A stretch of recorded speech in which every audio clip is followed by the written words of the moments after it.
Hello बच्चों, let's read the following question. What determines the nature of the path followed by the particle?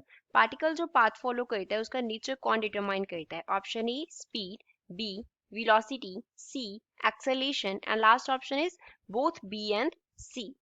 So first of all we will talk about the key concept used in the question. इस question में क्या key concept use हो रहा है?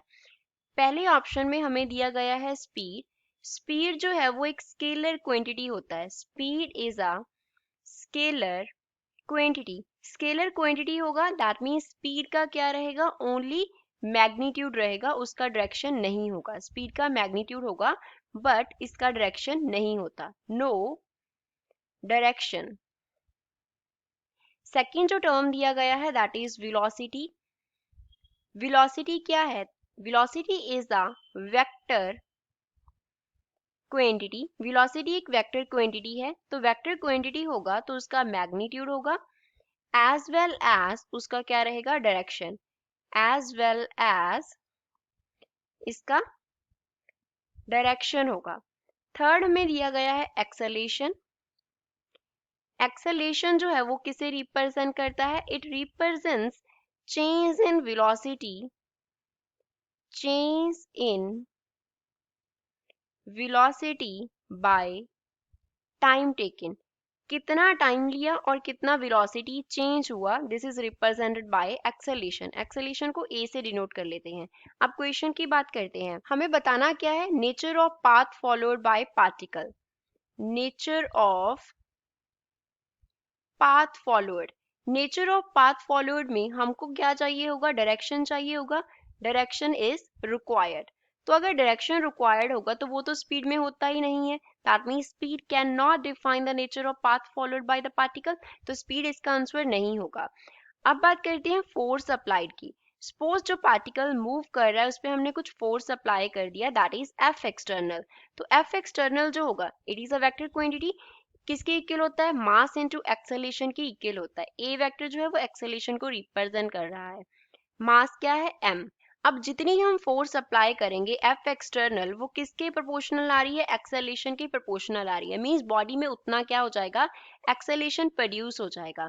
तो अगर body का जो एक्सेलेरेशन है बॉडी में प्रोड्यूस हो रहा है दैट मीन्स उसका जो वेलोसिटी है वो चेंज कर रहा है. तो वेलोसिटी का डायरेक्शन तो चेंज होता रहेगा. अगर वेलोसिटी का डायरेक्शन चेंज होता रहेगा तो वेलोसिटी हमारे पास नेचर ऑफ पाथ को डिटरमाइन नहीं कर सकता. क्योंकि अगर हम एफ एक्सटर्नल जो है वो अप्लाई कर रहे हैं, हमने वो उसको क्या किया? अप्लाई किया, तो कॉरेस्पॉन्डिंगली बॉडी क्या कर गया? एक्सेलरेट कर गया. और अगर बॉडी एक्सेलरेट करेगा तो उसकी जो वेलोसिटी होगी वो क्या करेगी? चेंज करेगी. वेलोसिटी चेंज करेगी. और अगर वेलोसिटी चेंज करेगी तो velocity can not determine the nature of path. तो फिर उससे हम नेचर ऑफ पाथ जो है वो डिटरमाइन नहीं कर सकते. That means nature of path कौन डिटरमाइन करेगा? एक्सेलेरेशन डिटरमाइन करेगा. Acceleration will determine the nature of path followed. कि बॉडी कौन सा पाथ फॉलो करेगी वो एक्सेलेरेशन डिटरमाइन करेगा. क्योंकि अगर हमने सपोज कोई फोर्स अप्लाई नहीं किया, हमने कोई भी फोर्स अप्लाई नहीं किया, एफ एक्सटर्नल कितना कर दिया? 0. तो उस केस में एक्सेलेरेशन बॉडी का क्या हो गया? 0. और अगर बॉडी का एक्सेलेरेशन 0 होगा तो उसका जो वेलोसिटी होगा that will be uniform. Uniform velocity के साथ जो बॉडी है वो मूव करेगा. मींस वो कांस्टेंट स्ट्रेट लाइन में मूव करता रहेगा. तो अगर हमने क्या किया? एफ एक्सटर्नल को अप्लाई किया मींस एक्सेलेरेशन का हमारे पास कुछ ना कुछ वैल्यू है. इफ अगर एक्सेलेरेशन का जो कुछ ना कुछ हमारे पास वैल्यू आता है तो उससे जो वेलोसिटी है वो चेंज करेगा. अब वेलोसिटी चेंज करेगा तो वो डिपेंड करेगा कि किस डायरेक्शन में चेंज हो रहा है. एक्सेलेरेशन किस डायरेक्शन के अलॉन्ग है, किस डायरेक्शन में एक्सेलेरेशन एक्ट करता है. That means nature of path follower is determined by the acceleration of the body. तो गिवन ऑप्शन में से सी इसका करेक्ट आंसर है. I hope you understood it well. Thanks.